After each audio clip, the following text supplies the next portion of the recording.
Now we have Tom Sharman of ActionAid, Climate Justice Coordinator. Thanks for coming in. I know everyone's running around from meeting to meeting here. And Tom Sharman has been following these negotiations quite closely over a number of years now. So what we want to know is what's going on. I hardly know where to begin.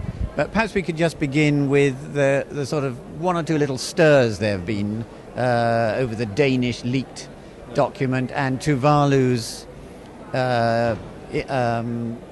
intervention yesterday. Just for people outside, some of whom are interested in climate change but not necessarily following what's going on, could you either just give an indication of what these are about, or whether they're important or not, or is it just bargaining? Okay, thanks very much first of all for having me on. Let's start with the Danish text, the so-called Danish text. So what we're trying to do here in Copenhagen is end with a comprehensive, just global deal on climate change. Now, a few months ago, or a couple of months ago, rich countries really moved the goalposts here, and we all thought we were going to be negotiating a new legally binding agreement, including the Kyoto Protocol, which we already have. But there was a feeling that things weren't moving fast enough, so we needed to have a political agreement instead. And Denmark led the way in saying, okay, as the hosts of the talks, that's what we can aim for here, and hope to convert it into a legally binding deal early next year.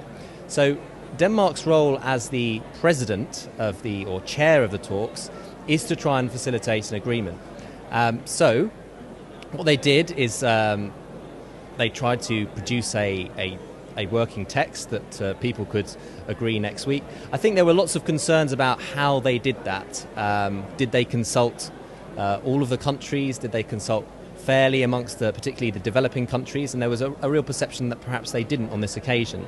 I think it's important to distinguish also between the various levels of negotiating that goes on. So there's the official negotiators who are civil servants, there's the COP president who is the Environment Minister of Denmark, and then you have the Danish Prime Minister who's dealing with the top level stuff. And I think the text was actually more of an initiative from the Prime Minister and less of an initiative from the Danish Environment Minister.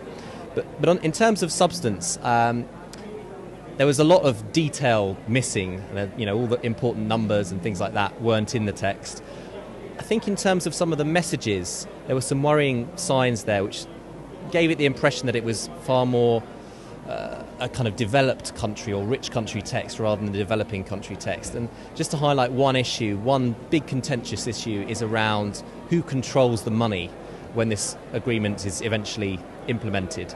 And developing countries have been quite clear that the existing institutions out there, the World Bank and the IMF, for example, are not the kind of things that serve their interest. They have very little voice in them. They've got a very poor track record in meeting many of the poverty goals which they're designed to achieve.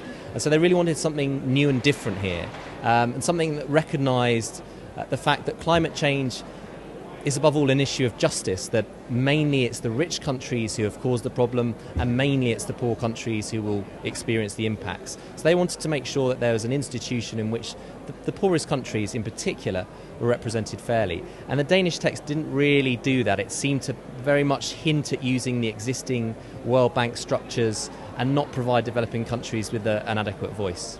When that issue came up here, several of the UN officials and one or two delegates, when the media asked them about it, said, oh, well, that's yesterday's, last week's event, that's over now, we're negotiating with what's on the table, forget it. They were sort of backpedaling and playing it down. Do you think that's fair, or has it soured the talks?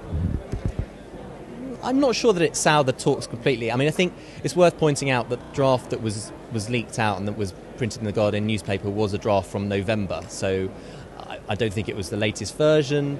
There was also a text, almost, I guess, done in response from the so-called BASIC group of countries. There's all these acronyms out there, and I'll do my best not to use them and explain what they mean. So the BASIC group is Brazil, South Africa, India and China. So those developing countries that do have substantial emissions of their own, although worth pointing out that per person they're a tiny fraction of countries like the United States. So they produced a text in response, and it was a bit of a kind of political to and fro, saying, okay, we're going to start with this text, the Danish text, or no, we're going to start with the basic text. But none of them have any official status in this talk, so it's all kind of noises off rather than the real meat of the discussions here. So would it be fair to say that, okay, it was a series, it blew up, but it seems to have died down. Perhaps the developing countries are left with the idea that this was something that the rich countries would really like to have done, but well, no, they've got the negotiations back to what's officially on the table rather than the Danish letter. Yeah, I think that's probably fair. I mean, I think part of the keenness, or if you're unkind, desperation, has been to have some kind of text on the table for when the political leaders arrive next week. So the negotiators' job really finishes on Tuesday.